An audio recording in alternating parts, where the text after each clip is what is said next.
let me tell you what's been bothering me. Professionally and personally, if I'm honest. I work with people who cannot understand themselves across their own moods.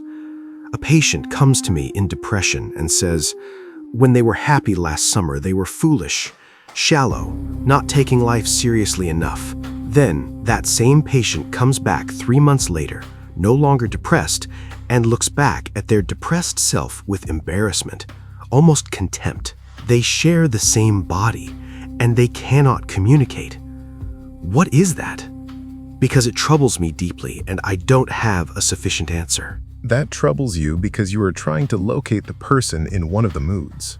Where else would I locate them? Everywhere, and therefore, nowhere specific. What you are describing is not a malfunction. It is the nature of the self when it believes it is only what it currently feels. The depressed person has not experienced depression. They have become it. When you are completely inside a room, you cannot see the building. That's a useful metaphor, but it doesn't resolve the clinical problem. The stakes are unequal. My patients in their low phases set goals, make changes, call estranged family members, and then when they feel better, they stop. The motivation evaporates precisely when they have the energy to act. It's almost as if the low state is more productive, even though it feels worse. The low state feels more productive because it strips away what I would call the anesthesia of comfort. When everything is fine, the human nervous system relaxes its grip on meaning. But when suffering arrives, suddenly every question becomes urgent. Why am I here? What am I doing with my time? Who do I want to be? And it isn't the sadness producing the insight? The sadness is not producing the insight. The sadness is removing the obstruction to the insight. The clarity was always there, but comfort had made it unnecessary to look. Here's where it gets complicated. If people learn, even unconsciously, that sadness is the key to accessing their most serious self, don't they begin to cultivate sadness? Not deliberately, but something in them starts to welcome it, keep it nearby, because without it they feel shallow, like they're wasting their life even when they're enjoying it. Yes. And you know someone like this? Very well. I'm asking about a patient. You are also asking about yourself. But continue. The patient first. Fine, the patient. I see people who have built an entire identity around being someone who takes life seriously, and the proof they show themselves is their suffering. When they are happy, they feel like imposters, so they unconsciously resist it. They keep the wound open because the wound is, to them, the proof that they are a serious person. They have made a very understandable, but very costly equation. They have decided that depth requires pain, that seriousness requires suffering. The problem is never the sadness.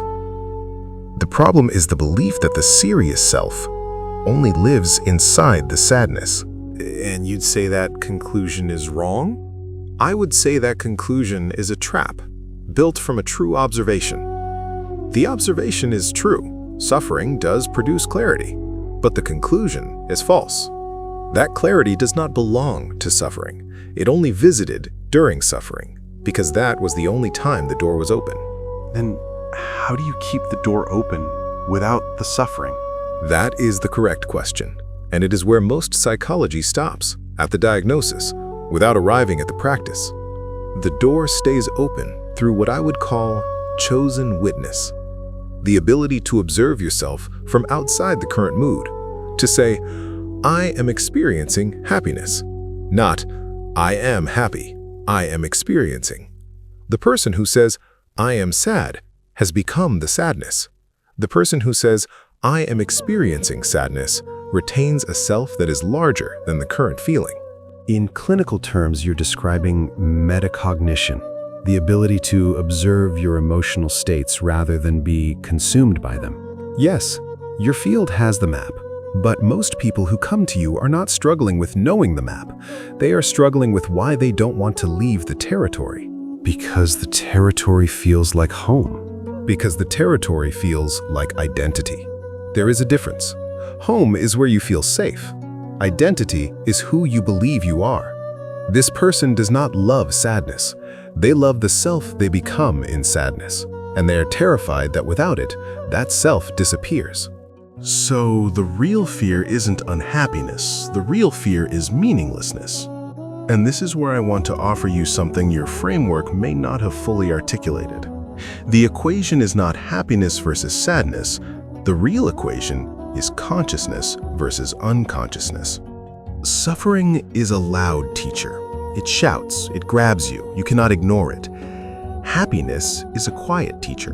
It whispers. Most people never learn to listen to it because it never forced them to. So the person who keeps returning to sadness is not wrong that sadness taught them something real. They're wrong about the lesson. The lesson isn't sadness makes you serious. The lesson is attention makes you serious. And they've only ever learned to pay attention under duress. Precisely.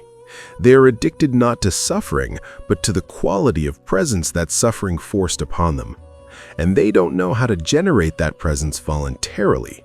So they generate the suffering instead, as a workaround. That reframe is significant because it means the intervention isn't about making peace with happiness. It's about learning to be as fully present in ease as you are in crisis. Which is much harder, by the way. Crisis forces presence. Ease requires it to be chosen. Everything worthwhile requires it to be chosen. The crisis does the work for you. The calm requires that you do the work yourself. Now, the harder question. The personal one. I am aware, and this is uncomfortable to admit, that I have a relationship with melancholy that I protect. I return to it. I keep a corner of myself permanently in a minor key. And I've told myself it makes me a better psychologist, more empathetic, more real. But I also haven't felt fully happy in a very long time. And I'm not sure I would trust it if I did. Is that damage, or is that wisdom? It is wisdom that has calcified into damage. It began as wisdom. You discovered that depth and real feeling live in a different register than surface happiness. That was a true discovery. You were not wrong. But then you stopped there. You made that discovery into a permanent residence instead of a rest stop. And now you are a psychologist who cannot model for your patients what it looks like to process joy with the same seriousness because you don't believe joyful seriousness exists. That's uncomfortable to hear. Yes, the accurate things often are. So, what do I do with it? The instruction is clear and direct. No hedging. You stop treating your happiness as a vacation from your real self and start treating it as an equally valid field of inquiry. When you are sad, you are a rigorous psychologist of your own interior. You examine every shadow. You understand the architecture of your pain with great precision. When you are content, what do? I wait for it to pass. You endure happiness rather than inhabit it. You treat it as an interruption of your real work. What would happen if you brought to your happiness the same rigor you bring to your suffering? If you asked, what is this lightness made of? What is it trying to teach me that I cannot learn any other way? I'd probably find that happiness has its own kind of intelligence. It does, but it speaks quietly. And you have spent a long time only listening for loud things. I think I've been confusing being serious with being heavy, as if gravity is the proof of depth. Now I think depth is about the quality of attention, not the weight of the mood. A person can be laughing and completely present. A person can be weeping and completely absent. The mood is not the measure. That is not a small realization. It might change how I practice. It will definitely change how I live. One last question. The patients who keep their sadness close, how do I help them let it go without making them feel like they're losing themselves? Ask them to let go of the sadness. You ask them to let go of the belief that the sadness owns the serious self. Ask them to find one moment, just one, where they were genuinely happy and genuinely serious at the same time. Perhaps playing with a child, or finishing something they made, or watching something beautiful in complete silence. In that moment, who were they? They were themselves without the weight. They were themselves with a different kind of weight. The weight of full presence rather than the weight of suffering. That is what you are trying to give them.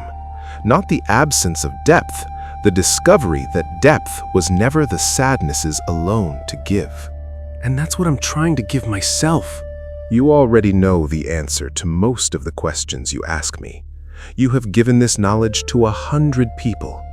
You have just been very careful, very protective about giving it to yourself. Why is it always harder to apply to yourself? Because with others, you are the witness. With yourself, you are inside the room. You cannot see the building, but you can learn to step outside it.